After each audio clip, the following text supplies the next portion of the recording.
Today I'm chatting with Khalil Rountree. Khalil's a UFC veteran, recently fought for the belt, fought for the title over there. And you got a lot of accolades on the internet, but one thing that stands out is I've been to a couple of your fights at Apex where it's pretty quiet and you hear everything.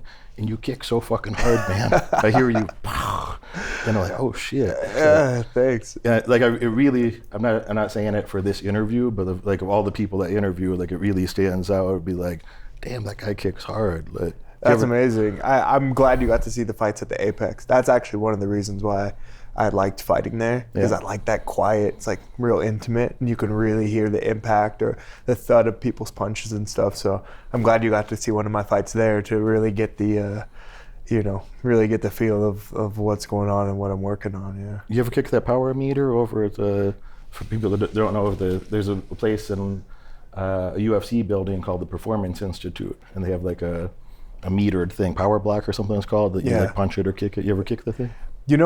Early on when the PI first opened, I think I kicked it or I punched it, but that was before I even really knew what I was doing.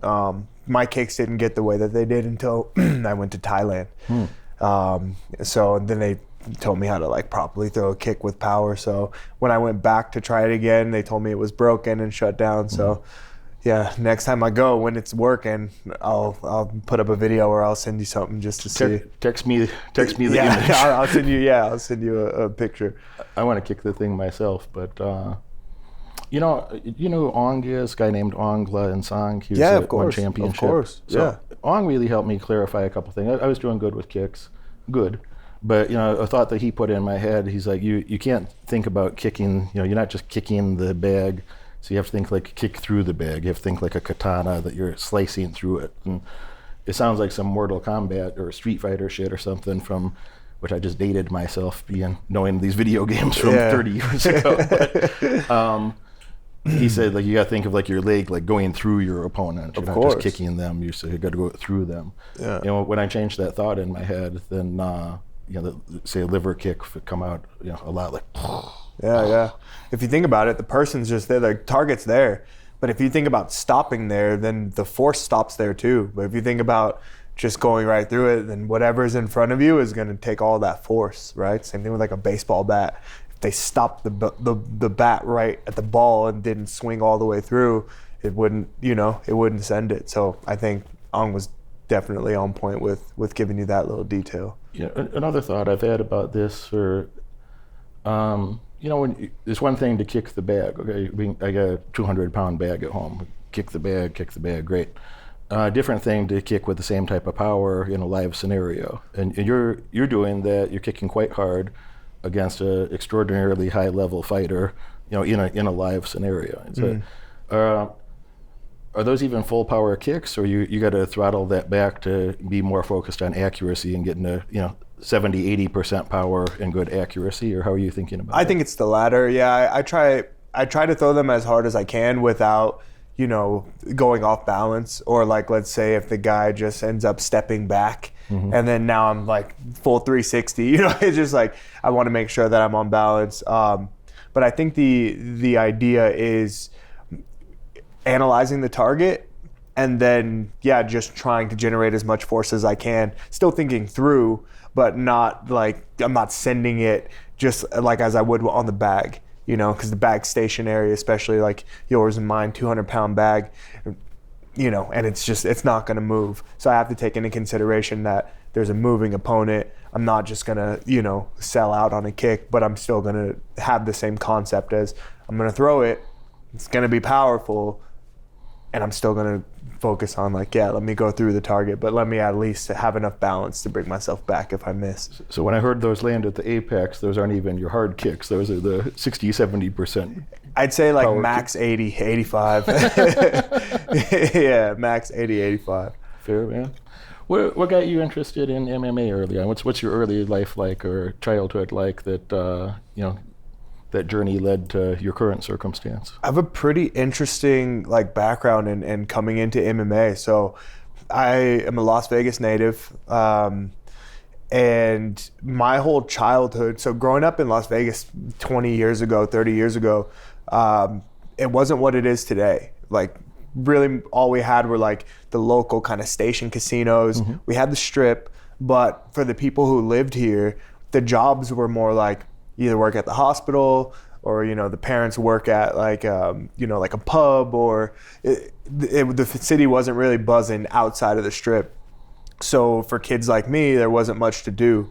And then Vegas has always been a place where you need a car. Public transportation really wasn't the best. So, and then Vegas summers, scorching hot. So as a kid, like I didn't really spend too much time outdoors. My father passed away when I was when I was really young. So I wasn't really encouraged to play sports. I didn't really have the courage to play sports. So I turned to music, and I started picking up different instruments, guitar, drums, keyboard, and I would self-teach. And this was around the time of like the internet boom. So like when AOL came out and I started, you know, learning how to use the internet and downloading music. I was just an introverted kid, just, you know, playing music and going more that route. And then the friends that I hung out with, we would like skateboard in the neighborhood. And so it was nothing ever competitive, you know, it was just more just kind of introverted kid, and I had a small group of friends. And after high school, I started touring on with some of my friends who played music, and I'd sell their merch on tour and just help them set up the stage, things like that. And at that point, I was 19, but because of my lifestyle and depression and just lack of direction, lack of influence, I had gotten myself up to 305 pounds at 19, smoked 2 packs of cigarettes a day, only drank soda, alcohol, or fast food and gas station food. It was just like whatever was quick. And, you know, just, so it was kind of like a self-destructive lifestyle, which caused me to be just even more depressed and having a lot of, you know, suicidal ideations, things like that. And my older brother introduced me to MMA. He was watching it on TV, and one day, like, I'd come home and I saw what he was watching. He was telling me all about it, and I had an interest. I saw these guys aggressive, and I was like, I feel like I've got some of that in me. I just don't know how to release it, you know? And so we found a gym here in town, Vanderlei Silva's gym, and he was the axe murderer. So I liked his name, I liked his style, and I was like, if I can learn from someone, it's gonna be that guy. So we found a way to, you know, get our membership at his gym. And from my first class, it changed my life, and it was something that I started to enjoy doing. So I told the coach I want to fight, and he's like, you lose 100 pounds and we'll get you a fight. And that was kind of the beginning of it. That was all she wrote. I just started dedicating my life to MMA.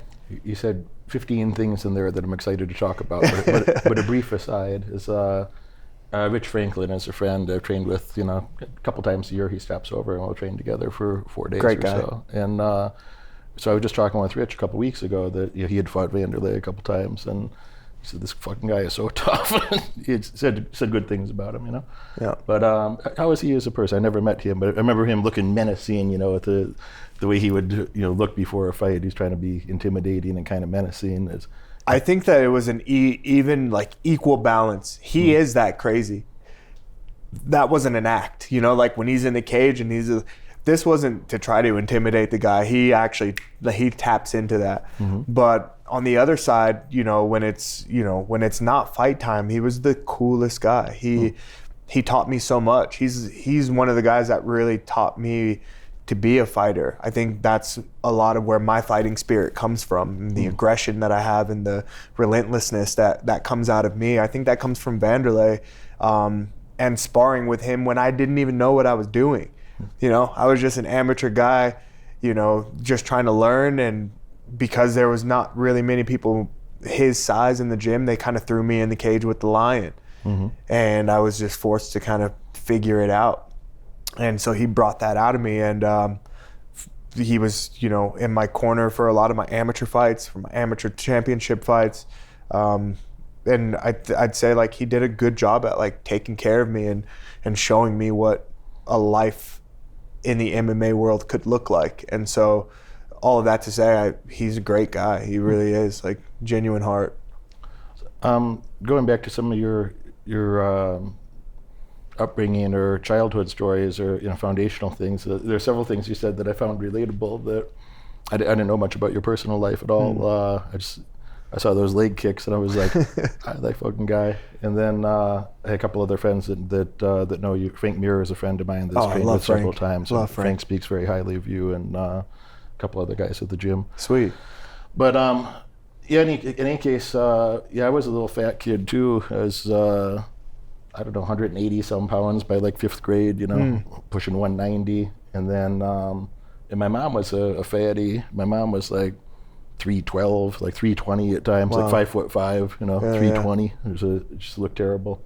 So, and my dad wasn't around. My father was in prison for a lot of my childhood, so I didn't have that father influence the way I would have liked to, And so yeah, food became like a reward mechanism or a comfort mechanism, Yeah. So that was, that's the biggest problem, man. I never had addictions to, like, I did plenty of stupid things as a teenager because that's the environment that I was in. Okay, I never got addicted to things, drugs or, I could drink alcohol frequently, but if I had like a purposeful thing to do, I could be like, oh yeah, no drinking. I got to take care of that thing, Yeah.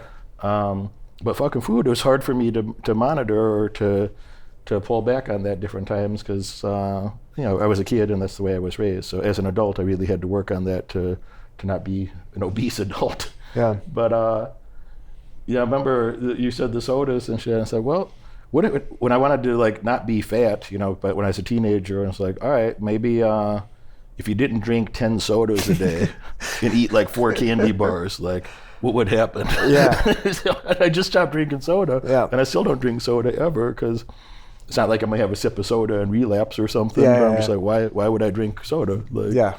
I stopped drinking soda 30 years ago. Yeah. So maybe I've had like 2 or 3 sodas in the last 30 years. But yeah, it's like little things like that. If you change a simple thought in your head, like, what would happen if I didn't drink 8 to 10 sodas a day?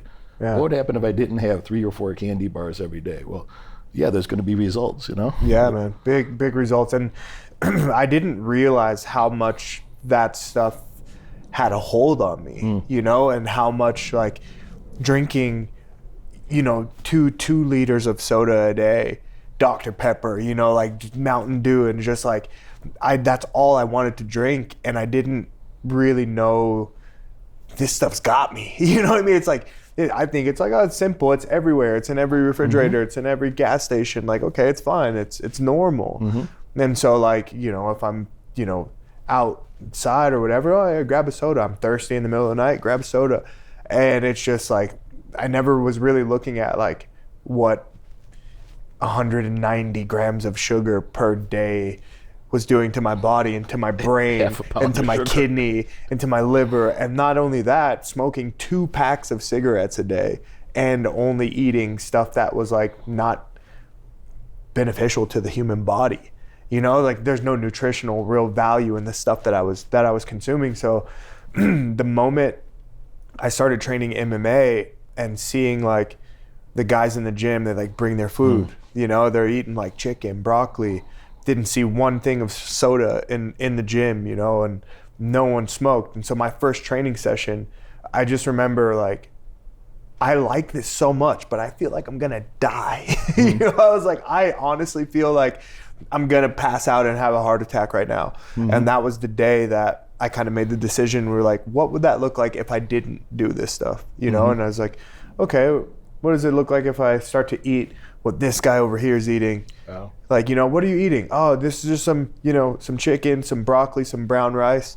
Like, how often do you eat that? Oh, every day. It keeps me fueled up. Okay, cool. Went home, started eating that instead, And instead of soda, I switched to just like black coffee and water, just switched everything. And man, I lost 100 pounds in 11 months from just diet change and just like a healthy training routine. So I literally became an entirely different person in less than a year, physically, mentally, even internally, like just my organs, everything felt so good. And I was like, what was I doing? Like, What was I doing? I think another really important thing that you mentioned earlier was talking about depression a little bit. And I have very little, the three big negative emotions they talk about in academic psychology would be like, anger, anxiety, depression. And I have very little anxiety and I have very little depression. If I have one of those things, I'm a little angry, and then I'm like, then I think, all right, how do we fix it? And then I go fix the thing, or you have to be like, oh, I can't fix the thing. I can't stop the snow from falling. My flight's going to be delayed. But I can be as angry as I want to, but it's not going to change shit. It's not going to change anything. So then I'll be like, all right, you have to accept that then. So what else can we do, But, when people are feeling, depression and anxiety, and I don't mean to make fun of it. I do mean to make fun of it a little, only to make the point that, like, the normative thing that happens, even if you're a 300-pound kid, and by the way, when I was older, I got up to 300 pounds. I was right at 300, 2021, I was 300. I'm still 260, but I changed my body composition a lot. I'm 260 and like 8% fat, so that's different. I was 30% fat. Yeah, big difference.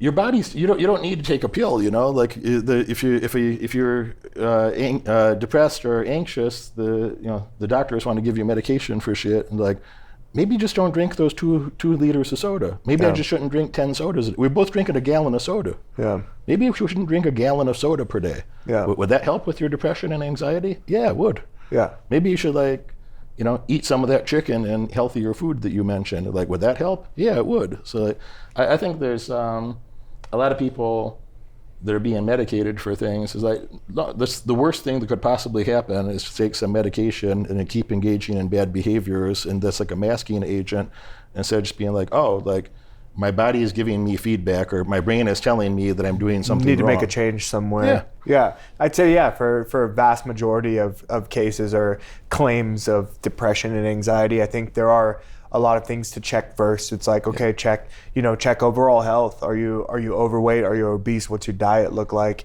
Because I have friends too that live very healthy lifestyles, do the same things that I do, and still may have some things. So if you need medication, okay, I understand that, but you've checked off all the other boxes. Like you're not engaging in this unhealthy lifestyle. Maybe just something, maybe there's some wires or something that, are just off, and it just happens. It's normal. But I'd say, always first, like, check your lifestyle, before you go and just, rely on a prescription or something and just to cover it up. Totally agree. Yeah, lifestyle is everything. For those few people that have, a biochemistry problem that, okay, you're eating healthy, you're exercising, you're not putting in, excessive drugs and alcohol and bad foods and shit in your system, and you still got a problem. Yeah, all right, then maybe you got a real problem, Yeah. But for many, many people, like, maybe you don't smoke 2 packs of cigarettes a day. If you use drugs, maybe don't use drugs. Yeah. Maybe you don't drink a gallon of soda every day. And when I stopped doing some of those stupid things, like, not surprisingly, like, you feel better. Like your brain works better, everything works better. Yeah. So I think that was a very important thing to note that is useful for somebody watching. That both of us had some of those problems at times in our life. Yeah. I got fat I was good at lifting weights, through my 30s, and then in 2020 they closed all the gyms, man. I'm like, and all my good habits are built around, like, okay, if I go to the gym, like, I'm gonna eat better too. If I go lift my weights, then like, all right, you're gonna eat higher protein and less carbs, and eat the sort of diet that supports that like just being generally strong and fit and shit. And when they closed the gyms, like, a lot of my stuff spiraled, where it's and this is my fault. It's not as a 40-year-old man at that time, is like my responsibility to not let that happen. Yeah. But I was focused on the recession. I'm just like, all right, there's a huge money making opportunity that I've been training for a decade and a half. Made a lot of money in the last recession. I knew I could make a lot of money in the next recession when people are panicked and scared with their financial decisions. This is amazing for me, as a dream for me. So I was focused on that. And then I was eating like shit again, eating too much, not exercising properly because the gyms are closed and you can't even do a lot of things that you'd like to do. And that got me like 300 pounds and like 30.9% body fat. Wow. And I was like, I also, in a year and a half, I made like, in 20 months, from March 2020 till November 2021, I made an additional $42 million. Well, I got fat. Yeah. So a lot of people would take that deal. Yeah. So, majority of people, for sure. A lot of people would take that deal. And if I had the opportunity to, again, to like, that was like a 5x my net worth. I went from like 11 million to over 50 million. So if I could do a 5x again, I would take that deal myself again. I'm like, all right, I'll figure out, I'll go back to the gym and fix it later, Yeah. But that's the cool thing.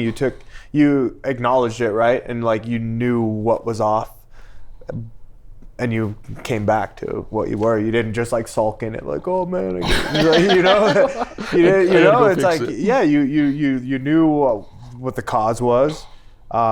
You still, were thriving in this time. Maybe you did gain some weight, but you didn't hold on to it. It's not like 4 years later you're still holding on to it, like, well, yeah, because. All this stuff 4 years ago, and that's why. No, you're like, no, I got up that way. I knew why. I addressed it. Now I'm back to how I feel now. Well, I like that. I had a pretty good internet following, so the kind and gentle people on the internet were happy to remind me many times per day, "You're fat. You're fat, Derek. You're fat." Yes, I am. Yes, I'm aware of that. Clearly, a good thing I'm not a fitness model. Good thing that's not my primary goal at that moment. But yeah, I fixed it later. Another couple things you said that there's a lot of things you said that I have an analog in my life, and I'm like, wow, he had that too. Oh wow, he had that too.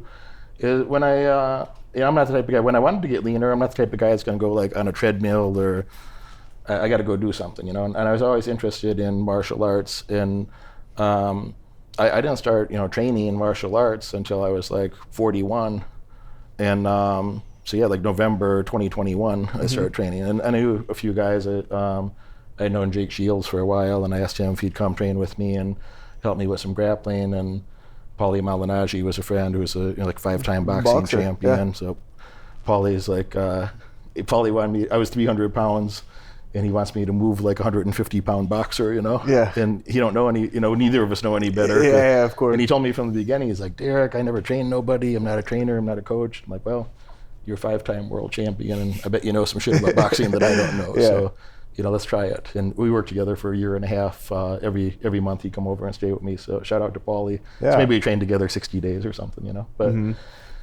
he had me trying to, my cardio, imagine, 300 pounds and you're trying to move like a 150-pound, boxer. Oh, I remember it. Yeah, I remember it, yeah. And then I asked a few other people. I asked Tito if he'd come. He came train with me. Chandler came train with me. Chuck, I had 4 months of training in, and Chuck Liddell came over. And Chuck's a great man, and I like Chuck. Chuck's coming in 2 weeks. He's coming to stay with me again, and we're going to train together and film some stuff. But that's awesome. So we get along great. But I'd known Chuck for some time, but it's the first time we're training together. Oh, really? And he beat the shit out of me so bad, dude. And he's not trying to be mean. He's not trying to hurt me. No, yeah. He's not trying to hurt me, but just being Chuck and grinding on you and smashing you. Yeah. And I felt, I've told this story a couple of times before, but that one, like the second night of that, I couldn't even stand up. I went to the bathroom in the middle of the night, and like I couldn't even get my back straight. Oh, just everything sore and kinked up. It just wouldn't work. It wasn't like it not only hurt, but like I just couldn't I couldn't stand up. I couldn't stand straight. And I kind of waddled off to the bathroom in a weird and miserable way. Yeah. And I thought, what are you doing? What's wrong with you? Like, why can't you thought about like the 20 ex-girlfriends that all say like, what's wrong with you? Why can't you just be normal? Why does everything have to be so intense? And I'm like, well, I don't know, all that intense shit. It worked out good later, Yeah, absolutely. But I was having the echo of their ghosts in my head at that moment. I was like, maybe they were right. I can imagine. Yeah, I can imagine. Why can't you be more relaxed? But yeah, I went to the bathroom. I got back in bed, and before I went back to sleep, I thought to myself, hey, and I just started training 4 months ago, but I was doing kind of seriously, And my weight's starting to go down, my cardio's starting to go up a little. I still don't have good skills at all. But I thought to myself, all right, there's plenty of people that got a black belt in, jiu-jitsu, say. I was mostly focused on grappling at that time. So there's plenty of people who got a black belt that are dumber than me and got a worse work ethic than I do. Mm-hmm. So the only reason that I can't have a black belt in, some years in the future is if I give up like a little bitch right now instead of just accepting the process and continue with what I'm doing. And that was like a decision moment where I was like, all right, yeah, you got to go do that, Yeah. And it wasn't like a big dramatic thing, but it was like a clearer, decisive moment. It's like I wasn't thinking about it anymore. I was like, yeah, I'm going to go do that. Yeah. And a few years later, I got a brown belt under Jake Shields. Sweet. And I'll have my black belt later this year. But yeah, it's important to make those decisions sometimes if you're feeling like shit or thinking about giving up. Like, I'm sure you had those moments in your life too where 100%. you go into Vanderlei's gym and you're overweight. Man, even after I started my career, and just when certain challenges arose, or showing up to the gym, getting beat up all the time, just maybe I was feeling internally that I wasn't progressing, or maybe I wasn't getting the the affirmations I needed, things like that. And there were many times I wanted to give up, even at some of the where some people would consider like the heights of my career. But internally, I'm feeling the same way. I'm beat up, I'm twisted up. I go to the gym, this guy's just still giving me problems. And I'm just like, man, like, what am I doing? Like, why am I in this? Like, what the hell's going on? But I think one of the most important things, just like you mentioned too, is you just make that commitment, and you keep showing up and stay dedicated. And those times they come and they go. But then when you look back at it, and we're able to tell stories like this. We didn't give up. We didn't just quit and just give in to the struggle of things. We're here today, speaking of those experiences, and better than we were, a few years ago. And I feel like that's kind of what it's all about. Yeah, I think that's a useful point to make to the audience. That like those few things, like I was doing mini summaries as we go along. But like if you're feeling anxious or depressed, go through that checklist. Like, are you doing stupid shit that you should be feeling anxious or depressed at that moment because you're doing stupid shit? Fix those things as a primary thing. And then if you have a real problem after that, go talk to a doctor, and maybe there's a real problem. But there's a lot of lifestyle things that could be changed first that would make a lasting and sustainable difference instead of just masking something. Mm-hmm. Or those feelings of I didn't have I had a lot of negative role models, and sound like maybe you did too. As a child, I had a lot of negative role models where I'd look around and be like, all right, I'm not going to do that shit. I'm not going to do that. I never seen that turn out well. I never seen heavy meth addiction work out good for anybody. For anyone. Got to stay away from that. Yeah. So I had those type of anchors in my head of things that I definitely knew were not going to be good, but I didn't know how to go get the good stuff. Mm-hmm. It wasn't there for me. So, but there's some people that use that as an excuse, and they're like, well, I didn't grow up in that type of environment, so here I am. It's like, go find that shit. Go create it. Yeah. Like you find it, and if you can't find it, then like you create it. Like even going back to what you were saying as far as that checklist, of before you maybe turn to medication or whatever, or just go down on yourself, like get that checklist. I think, self-esteem is so important, and self-esteem comes from what you, like you creating it. What are you doing to give yourself that sense of you feel good about yourself, or that sense of like, I earned this today? And, a lot of times it's like, maybe people are like, oh, I go out and I went partying, or like being around people and drinking and doing drugs, whatever, is like, they feel like it's self-esteem, but it's really like false self-esteem. One thing that I started to learn is like, I changed my friends in a way. Like I just kind of let them know, hey guys, I'm up to something else now. I'm going to focus on this. And, I don't want to have any distractions. So like, I get it. You invite me to somewhere, you guys are going to do what you do. I'm not judging you, but I'm just trying to make different choices for my life. And this is, if you guys want to join me, cool. If not, like, no hard feelings. And so I started to notice that even if it's an hour, 30 minutes to an hour of like jump roping a day, And then that went to like, okay, I'm going to jump rope for 30 minutes and then I'm going to, do 100 push-ups. And then so I started to build, like just kind of create these little goals for myself, but that was creating self-esteem. I was like, like I feel good about myself because even though I didn't really want to do it, I really just wanted to sit down and put on the TV and eat a bag of chips and just, plop. I did something that I challenged myself. I got up and I jump rope for an hour. Okay, now I got up, I jumped rope for an hour and I did 100 push-ups. And then I started to just build, and then, I was just creating these habits. And I think that, that's something that's important for the viewers as well. If you're feeling yourself in those moments, start to create good habits for yourself, attack them, and then check with yourself in 2 weeks and see how you feel. If you want to have high self-esteem, I agree with everything you said. If you want to have high self-esteem, if you want to hold yourself in a high regard, or feel good about yourself, you have to do some shit that's worth feeling good about. Yeah. You have to engage in behaviors that you've earned the right to feel good about yourself. You have to be able to tell yourself, like I'm outperforming the other men. I'm doing things that other men are. I mean, the only way to get ahead in life is you're going to have to do things that the other men are either too stupid or too lazy to do. And that sounds a little crass or a little rude, but it's just a fact. It's like, if you want to have better outcomes than the other men, then you're going to have to either, have a similar intelligence and outwork them significantly, or if you're going to have a similar work ethic, you're going to have to work a lot more intelligently. Yeah. And to be at the top of anything, you're going to have both of those things. Yeah. You're going to have to be smarter and harder working to be a top performer in the world, Yeah. So there's no other way. So you need to be increasing your intelligence and increasing your work ethic, so learning new things, learning from, coaches or mentors that you admire, learning the things that you want to learn about, which that might be fighting, that might be business, it might be something else for you. But if you have a good coach, a good mentor that can point you in the right direction, and then you're engaging in the behaviors that you trust will lead to a good outcome, of course you're going to feel better about yourself. Dude, I totally agree. That was good. Like that was sound advice. I think as you were talking, I'm just picturing, I'm picturing we're watching, let's say, like the Olympics, or a race or a game. It's really all about like, man, you guys are doing the same thing, but at the end, the winner or even the top 5, it's like they did it a little bit better, or they did it in faster time, or there was just a little bit more effort, and that's why they're placed where they are. You can't just become complacent or just be okay with like, yeah, I'm cool right here.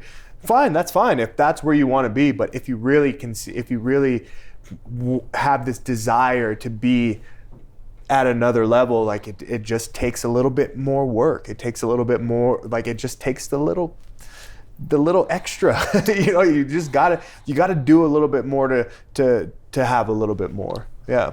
I did several interviews with Olympic gold medal winners, and I thought of Apollo Ono while you're saying this. Apollo Ono is, I think he's got 8 Olympic medals, maybe 4 gold and 4 others, and he's the most successful Winter Olympics athlete, I believe, from any sport.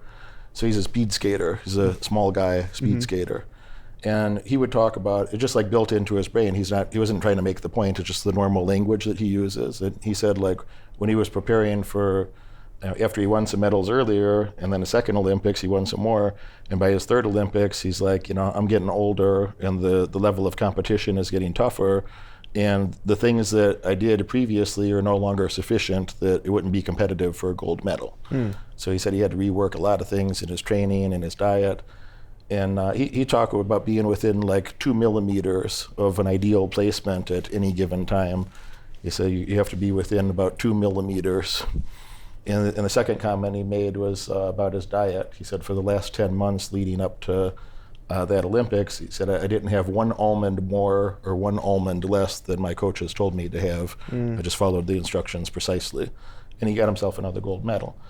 But at that level, it's those races are, 100th of a second, 200ths of a second is a gold medal versus a silver medal.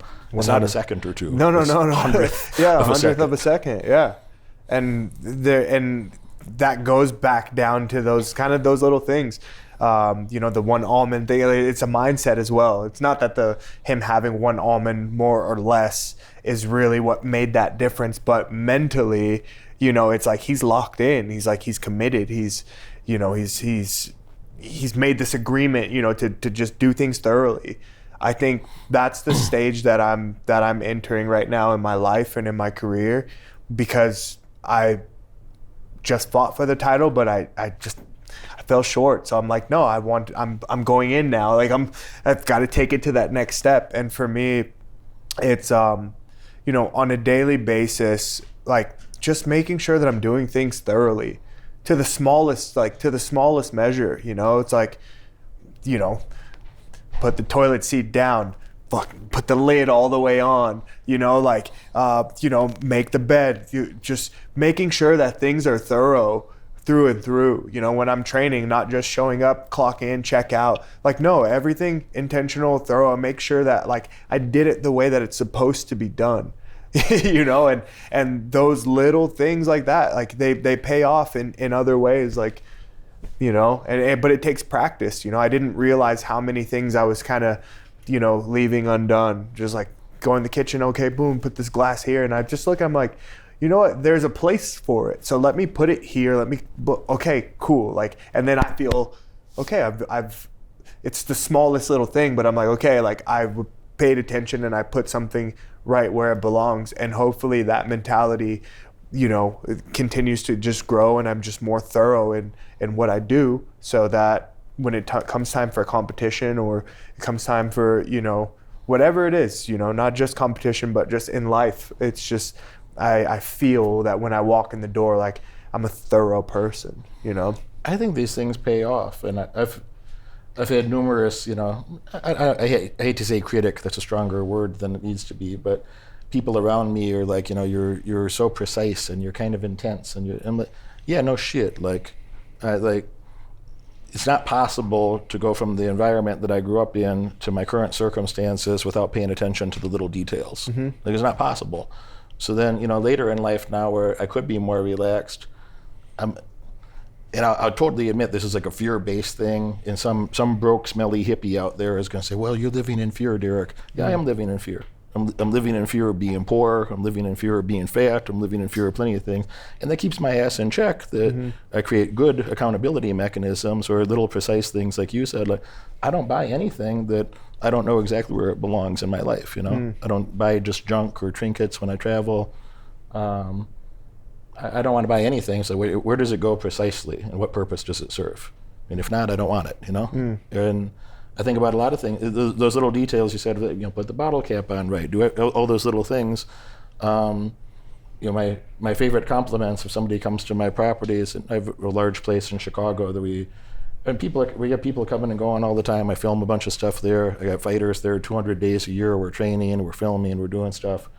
But everything's in its place. My favorite compliment is it looks like a museum. It looks like it's 13,000 square feet, is big, mm-hmm. but it's like everything's in its place, Yeah. I don't like anything out of place. But I think those little details like that make a big difference, and that helped me in finance, paying attention to little details, helped me in entrepreneurship. And I'm not a professional fighter, and I'm 45 years old. I'm not trying to be a professional fighter, but I do want to have a similar skill set as a professional fighter, and I hold my own pretty damn well with a whole lot of the UFC guys, because those are the guys who've been training me, Mm-hmm. So it's not that I'm so fucking good. I had the very best coaches and teachers and mentors you could, and they're kind of holding you to that standard. And while you were saying those little details, I was thinking that my main striking coaches,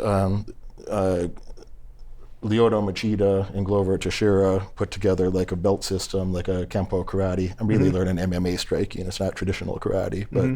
there's a little mix of everything of MMA striking. But when you talk with, I'm like halfway to black belt in a 9-belt system with them, so like the 5th belt. But when Lyoto talks in such detail about little things, I don't know if you know much about his life, but he has his Japanese father is very, very precise. I love Lyoto. He's a great friend of mine. Yeah. So when he talks to me about little details, I pay attention to those little details, and I think like once in a while I have a thought of like, like, no, I'm doing it this way, blah, blah, blah. Isn't that good enough? And I think to myself, like, all right, this guy is like one of the, multi-time UFC champion, one of the, greatest strikers you could have. Who could you have to be a striking coach? Would be notably, there's 5 names or something you could say that are amazing striking coaches, but for people that know who that is, it's like the guy's a hell of a guy, a hell of a striker, Yeah. So if he's going to take the time to show me those precise little details, maybe I should just shut the fuck up and do the thing. Maybe I shouldn't argue. I don't argue with him, but maybe I shouldn't even have those little moments in my head where. So instead, I'll ask for clarification sometime. But I don't argue about anything. Say, all right, you want me to do it like that? We'll do it like that. Is there a context where we would do it a different way? We're going to do this thing like that always. Okay, this other thing sometimes like this, sometimes like that, depending on the context. Yeah. And I just try to map that in my head as precise as I can and do the thing, And then later on, you could argue body type or this thing or that thing. We can change a couple little things, but I try to just pay attention to all those little details as told and do it. Which is good, because it's just getting you closer to the target anyway, right? If you're focused on doing it the way he's kind of instructing you, maybe it feels weird, body type, blah, blah, blah, but it's like but still, no matter what, just focus on this one point. Maybe it's harder for you, or maybe you can't hit it right or kick it right, and blah, blah, blah, but just focus on that one point.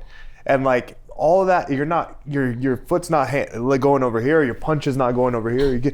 It's like you're trying to bring everything in, even if it's hard. You're like, I can't reach it, or like, oh, my hips don't work that way. It's like, it's okay. Just focus on that point, and it's going to bring everything at least closer to it until eventually you're right on target. We had one of those type of conversations, Lyoto and I, where you say, Derek, and championship fight. And again, I'm not trying to be a UFC champion. I'm an old man. That's not in the cards for me. Mm-hmm. Seems unlikely. But what the fuck am I doing? If I'm not trying to do it precisely and do it, as well as I can, then, why? So when he made a point, like, the little things of, having. I'm left-handed. If I have that hand more like this, more than, if I just change that position, I get better protection on my side. I'm not leaving an opening here. I can throw that cross better. Mm-hmm. Cross comes out snappier. So just little things like change your thumb position. Yeah. Like from here to here, and it changes this as well, and it changes a lot of things. And he's like, little things that give you a 1/10 of a second reaction time make a big difference. 1/10 of a second is big difference. In real life. 1/10 of a second reaction time, maybe 1 inch, accuracy difference, or a few millimeters. It's like, I love Lyoto. I love his attention to detail. And it's good that you're, taking these things in, and that you're like-minded as well, because it's only going to bring you more success in your journey. And it's only going to make you, better than the other guy that, is probably same age and all this stuff. It's like the more you are open to these details and open to applying them and like-minded, it's just, it puts you above, right? That's how I see it. I totally agree. Another comment you made earlier that stuck in my head was about, when you're looking around the gym, what are the other guys eating? Mm-hmm. And that helped me a lot. I never went on a diet to lose weight. I never put it in my head like, I'm going on a diet. I just changed a little thing, and a couple weeks later, changed something else a little more optimal. And if you try to change every damn thing in your life at once, it's probably going to be a little overwhelming. There's some moments when you can do that, but then for me, I knew that was not going to be a successful diet strategy for me. That I was not going to be successful doing, many dramatic changes and then being able to sustain that.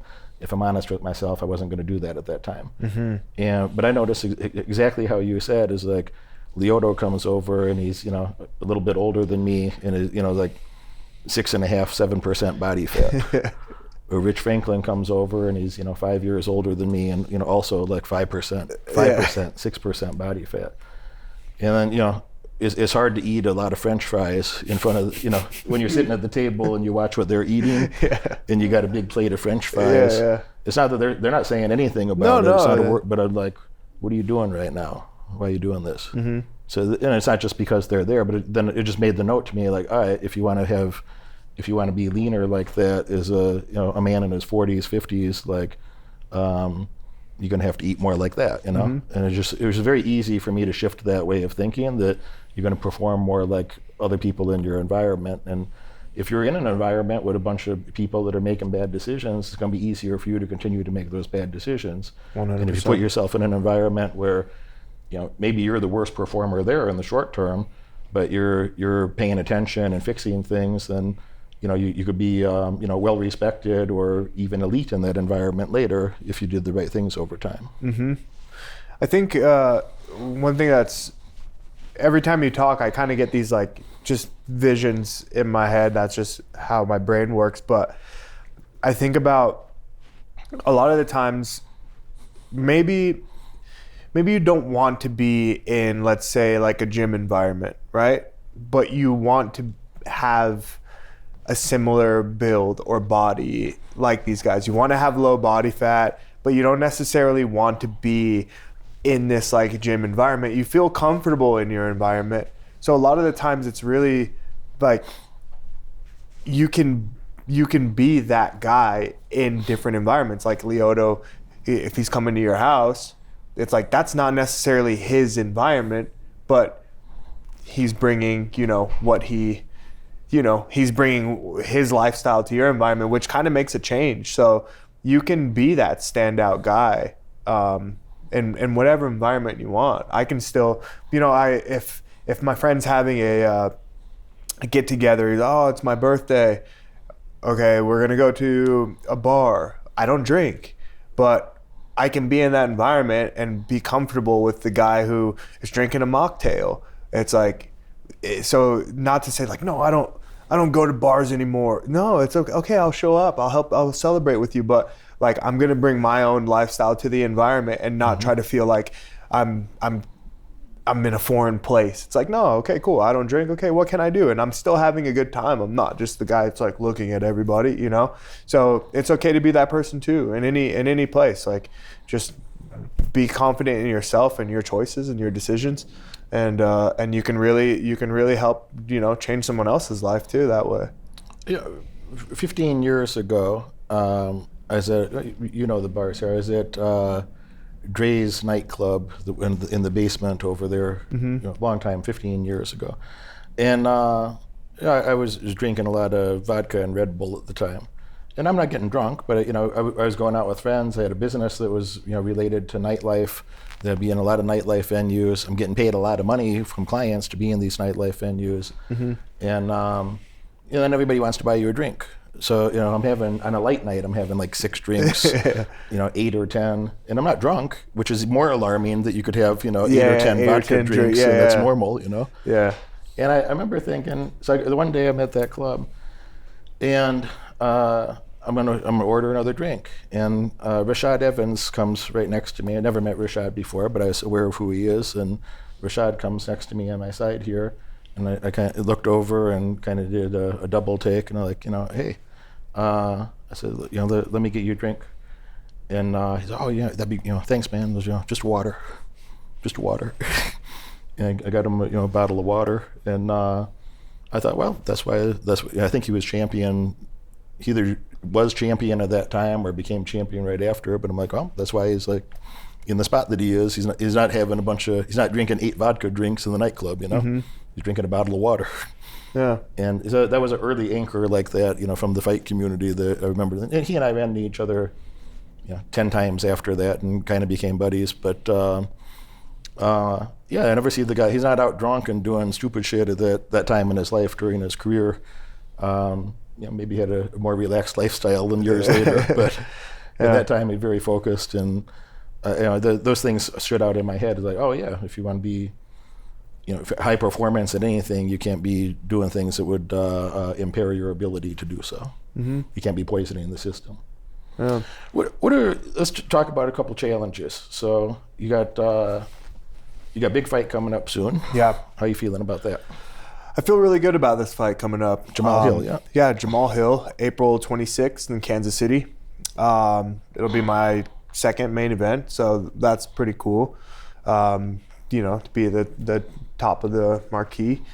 I'm excited about this fight for a few different reasons. I think that it's a big challenge for me, and it's a moment for me to be able to make a statement and have that number next to my name, right? Like be in the top 5.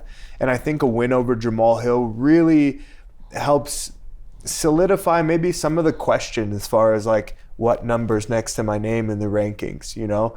So yeah, everybody saw the fight against Alex, and it was a good fight. It was a great fight. But I know that there's still a little bit of like, maybe a question like where do I belong in the rankings? So I think that I'd like to put on a great performance and get that win, so that you know that top 5 is no longer questionable. Maybe you're tired of talking about it, but like, you know, I know Alex. Alex has been to my place. We did interviews. We trained together a little bit. We have a language barrier, obviously, but I've spent a bit of time around Alex, and you know, guy's tough as hell, super talented. You know, he had 7 or so. He's fighting again right now. So he got 7 or so championship fights in a couple of years' time, you know, and just done amazing for himself. I watched your fight with Alex, and I think you look fucking great, really, man.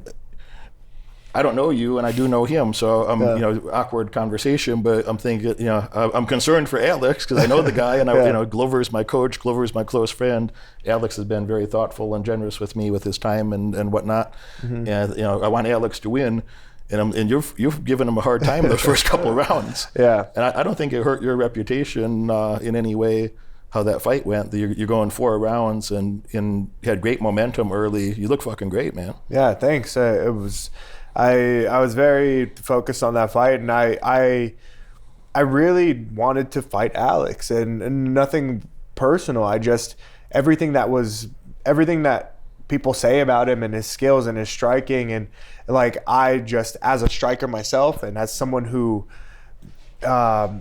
just wanted to fight the best striker in the world and really make that clash, I was very excited about it, and he proved his intelligence and stuff in that fight, but I knew that I was going to give my entire heart to, you know, to fighting him, and one of the most, you know, probably the most memorable fight of my career, and I say it all the time. I learned a lot from that fight and from that loss. I'm happy with how the whole thing went down. I'm like, I'd rather, someone asked me, I told them, if someone would have told me, you either have the option of like, you would have won that fight and got the belt, but not got the response from the fans and like the respect from the fans, or would you rather have like the respect from the fans and no belt? And I was like, the second, for sure. I think that as entertainers, as fighters, as martial artists, we do this a lot for ourselves, but the fans are what keep us alive, and you know what keep us going. If there was a fight with no crowd, then what are we doing it for? You know. So I'm okay with the outcome, and it made me stronger. It made me smarter. Made me wiser and more hungry. So like it's almost like a rebirth, and I'm happy for what's next. Obviously, I'm sure you'd love to have won that fight, but I think even things turning out the way they did, I think it was good for your reputation, that people that didn't know who you are aware of you, and like, oh, that guy's real, you know, that guy, that's a tough man, talented man. So I don't think it hurt your reputation at all with any current fans, and I would think it would got you a lot new fans, I would think. Oh yeah, lots of new fans, which is great, and I can't wait to keep it growing, and yeah, the overall goal would really be to fight Alex again, and I know people would love to see it out, I'm sure, especially based off of our first one. So I never like putting anybody on the spot, but in a sincere way, I imagine this is also good for your confidence that you're standing there with the guy that a lot of people are scared of right now, and you did a very good job holding your own and sticking in there. You did a lot more competitive. It gave him a lot tougher time than many of his other opponents. So I imagine that's got to be good for your personal confidence as well, I would think. Yeah, it did help my confidence a lot, and kind of like we were talking about earlier, like self-esteem, and because of I didn't give up, and even in the last few seconds of the fight, even right until he put me down, like there was still some heat on my punches, and I was just a couple inches away from really landing some devastating shots. And even mentally, I wasn't broken. It's just at the very end, body shots, things like that took me down, and my body just couldn't take it anymore. But mentally, I was there, and my heart was still there. And so it's just like, climbing a mountain or something. Like, I just knew that I didn't give up, and internally, and for me, that's just, it makes me feel so happy that I went that far against a guy that devastating. The punch did hurt. I was damaged. My eye was split open. I was like, my eye widened out, so I really couldn't see.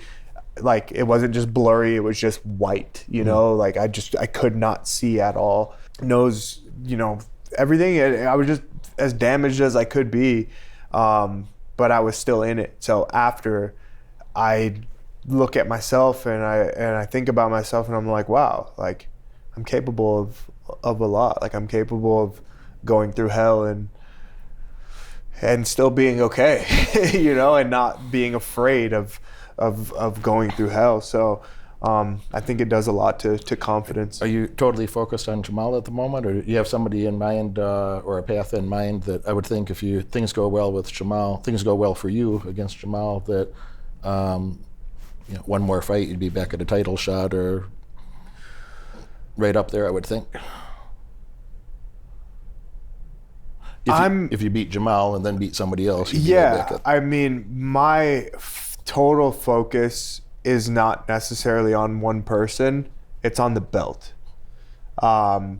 That's my total focus, and with that comes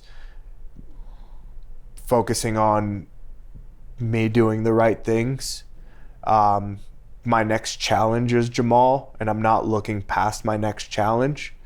The only other thing that I'm looking at, besides Jamahal right now, is the belt. Whoever has it, that's what I'm working for. Whoever's next, okay. But my whole purpose in life right now is to go and get the belt. And after that, whoever it may be, I think it would be great to fight Alex again if he remains the champion, which I think he absolutely can. And so if it's him that has it, when it's time for me to fight for the belt again, then I think that makes it even more exciting. Gotcha, man. Any thoughts you'd share, summary statement with folks here like that? I found it a little surreal that some of the overlaps of oh, he was a fat kid, I was a fat kid, oh, father situation, oh, this, that. There's a lot of overlaps in our life of that led to some similar thoughts and outcomes later. But something I would say to them is that wherever you're at right now, people have sometimes Derek, where do I get started? You accept where you're at right now. Take an inventory of the balance sheet of your life, the assets and the liabilities of where you're at right now, and start getting rid of some of those liabilities. Stop doing some of the stupid shit you're doing, and shift your time into more productivity, and find a teacher, a coach, a mentor that can help you. Find somebody who already did some of the things that you want to do and move in that direction. And if you don't have access to the best people in the world right now, I didn't either. There was a time in my life when I didn't either. There's a time in your life when you didn't either. Yeah. And you go earn that spot over time. But you're not going to earn that from being lazy, from lacking work ethic, or lacking there's attention to details that you were speaking of, to do the little things consistently and look at your life more holistically that way. Like, yeah, everything's in order. I'm doing the right things. I'm supposed to feel good about myself. I earned the right to win. I earned the right to. Michael Jordan said a long time ago that He said, I get here before everybody, I stay later than everybody, I outwork everybody all day long. He said, that's my ball anytime I want it. Like, I have the right to shoot that shot anytime I want it. Win or lose, I have the right to take the shot, you know? And I think those are the same behaviors that you and I have talked about today, that if you're doing the right things and paying attention to those little details for a long period of time, you're going to be in that type of position that you're going to be, you know, a top decision maker or the leader of the environment that you're in at most times, and you have a lot better life because of it. Yeah.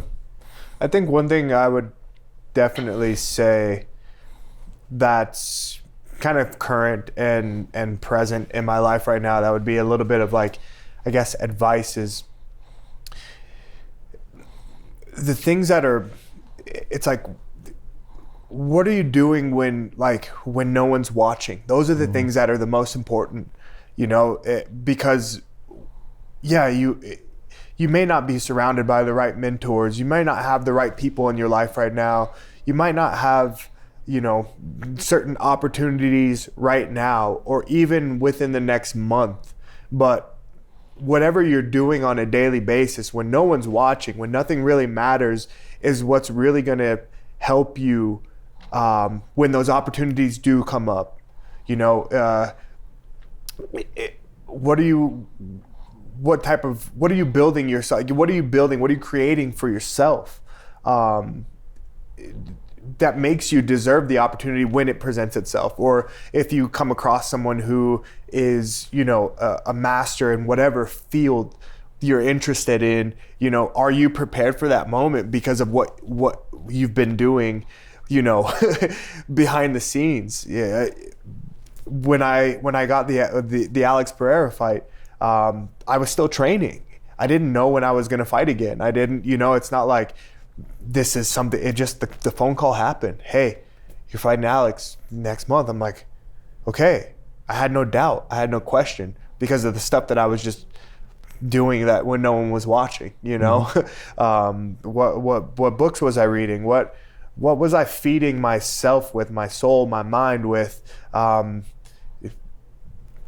have me really even prepared? So if there's something that you want, if there's an opportunity that you're waiting for, if there's a certain type of, you know, group that you're looking to meet, I don't know. I just think that like preparation and how you spend your time is really the most important. Nothing ever happens exactly when we want it to. You know, we all want to be successful, and we all, you know, but it's really like, what is it? Success is when opportunity meets preparation, right? So like, be prepared, stay prepared, you know, cross your T's, dot your I's on a daily basis, and I'm sure, you know, success will find you. Success don't happen accidentally. I don't disagree with anything you said, and in fact, quite the opposite. But just to clarify or push that, you know, dig the knife a little deeper into some poor lazy person who's on the fringe thinking like, you know, should I go do the thing? It's like, success ain't going to happen accidentally. It's like, it is all that preparation, intentional behavior, a series of intentional behaviors, particularly when nobody is watching. And you got to be honest with yourself. It's like, man, I work a lot. I'm a crazy person. I don't mind if I get focused on something. I wouldn't care if you know, my woman left me. I wouldn't care, you know, family member dies, whatever crazy shit happens in the environment. If I'm focused on something, I'm going to do that thing, and I'm going to get great results at it too. And I have a history of that behavior, so I'm very confident that I'll do the thing and get the outcome. I kind of don't care about those other things in the background. I'm just like, all right, if she didn't think it's worth sticking around for, somebody else would be happy to be with me. Like whatever the circumstance, you know. You got to be, you know, you got to be more excited about your goals than your excuses. If you don't set a specific goal and do all those little things when nobody's watching, if you let your excuses creep in and say, oh, I could do it tomorrow, oh, I'll do it part way, oh, I'll do it in a half-ass way, well, then you're going to have a half-ass outcome. Your whole life is going to be very mediocre. And to have, you know, to be, you know, a top contender, that you deserve to have great results. It's not even sufficient to be world champion. Like, nothing's promised, but like, to be, you know, in the high rankings, to be up there in life is necessary to do these things. You must behave this way. You must do those little things that when nobody else is watching, you must be honest with yourself. Like, if you wouldn't work that hard by yourself consistently, and guess what? Nobody else would either. Like, that's why you have coach. I fill my calendar up. I started filling my 2026 MMA training because I have the whole calendar filled. I have like 2 spots left for 2025. I have 2 spots left, so I'm training like 200 days a year, and I have coaches over, sometimes multiple coaches at the same time, and I have 2 spots left, and I need to fit Gordon Ryan into those. He's only on the schedule once, and he said he'll come 2 or 3 times, so we'll get him in one of those other ones at least. Wow. So I got to start filling my 2026 schedule. That said, the reason I do stuff like that ahead, I like to plan ahead, but I've never canceled. If you ask anybody about me, Randy knows me at your gym, Frank knows me very well at your gym. If you ask anybody about me, they say, oh no, the guy's very reliable. If he says he's going to do something, he'll do it, for sure, for sure. And I like that reputation. I like that reputation with myself, and I like that reputation with others because it makes your life easier. Yeah. So even when I'm feeling like a weak moment, I'm just like, no, you can't fuck that up. You got to go do the thing. Yeah. I make myself go do the thing. So if I scheduled with those people to come over, who is it that I'm going to tell? It's like, oh man, I'm not really feeling it today. My tummy hurts. Am I going to tell Chuck Liddell, hey bro, my tummy hurts? Am I going to tell Gordon Ryan took time to come stay with me for 4 days to train? Say, hey man, I got a little headache. Yeah. I'm not really feeling it today. I can't say those things, I already made the plan. It don't matter if I wake up and puke 3 times, I'm still going to go train. We still got to go do the thing, So, but you wouldn't do that by yourself. You have to create, I find it useful to create accountability mechanisms like that. They'll be like, it doesn't matter what I'm feeling like, I'm still going to do the thing. Yeah. Doesn't matter how I feel. No, doesn't matter what else happens. It's very important. That builds a lot of character too. And I've had plenty of training sessions where, I could have easily just, tapped out or said, oh, like I'm not feeling it today, but I do it anyway. And I also know and I expect I'm probably not going to feel the best today while I'm doing this. I'm not expecting to be, Michael Jordan today, like it's just more like, okay, like, but I honor my word, like I said I was going to do it, so I'll do it. I said I was going to be here at this time, so I'll be here at this time. I think that's very important way of living, way of being. When you do that, it's also easier when you hold yourself to that standard. Do you not find it easier that, like, when you ask somebody else for help, they're happy to help you too? Because they know that they're not wasting their time. Yeah. They know that you're gonna show up for your own success, so they're happy to try to help and contribute to your success as well. Absolutely. And maybe just one concrete example of that before we wrap is, like, when I asked Lyoto to help me with, he'd come train with me a couple times a year and I asked him kind of more seriously, like, does he have time, the time and the interest that he would be my primary striking coach and put me through a belt system. And again, I don't want to learn traditional karate. I want to learn, like, pragmatic MMA striking at a high level. And it took him about 20 seconds. He's like, and eventually, about 20 seconds, he's like, yeah, I know that, if you say the words, you mean the words, and if you say you're going to do something, you will do. So if this is something you are committed to, then I commit. I will do with you. And he's not gonna fucking run a gym, dude. Yeah. He doesn't run a gym or something. He's kind of doing me a favor to make that sort of a commitment to spend that much time with me to help me, Of course. So am I not going to show up then? Like, I have to show up, So I think that goes both ways. That'll give you, the point that I mean to make to you, that'll give you those opportunities that when you live your life that way for a period of time, and you have that reputation with yourself, that's called self-esteem, and you have that reputation with others, it's easier for other people to also show up and help you that a normal person would never have access to because they were doing normal things. But if you have a history of doing the right things consistently and honoring your word with yourself and honoring your word with others, you're going to get opportunities that other people wouldn't have. For sure. Man, I couldn't agree more. I really enjoyed getting to know you, and I appreciate you taking time out to stop by and share a little with me and share a little with the audience. And best wishes for your next event. we'll get this on the internet maybe a week before, and help promote that. But yeah, best wishes with your next event. I hope you do really well, man. Thank you so much. Respect. Yeah, this was cool. Thank you for coming. You watch this video all the way through, and that tells me you're dedicated to learning more and earning far above average outcomes in your life. Congratulations for that. But now it's time to take action. If you could have earned those results by yourself, you would have done it already. My head coach has opened up a few spots on his high-demand calendar for an in-person, one-on-one strategy session to help you. On this call, we'll give you the pragmatic advice that you can implement tonight to get laser-focused on the right metrics and leave mediocrity far behind in your past. Click that link right now in the description below and apply for your call immediately. Do it now.